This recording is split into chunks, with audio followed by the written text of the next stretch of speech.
တာလီပြိုင်ကလေးများမိုးသားတဲ့အုပ်ဖွဲ့ပြန်နေတယ်မိမိထားတဲ့နောက်ပဲသူတည်နေလေတယ်ရေချက်ခေါ်တို့လိုက်ခင်းနဲ့မျက်စိတောင်မြင်ပဲဘိုးတယောက်တည်းတွေ့နေမိတယ်ဘာယာနတိမင်းတရားမြတ်တော်အယက်သူသွေးနှံခံကားလေ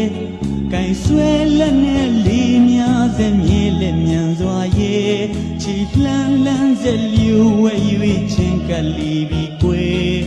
မြိုင်တော်နေလို့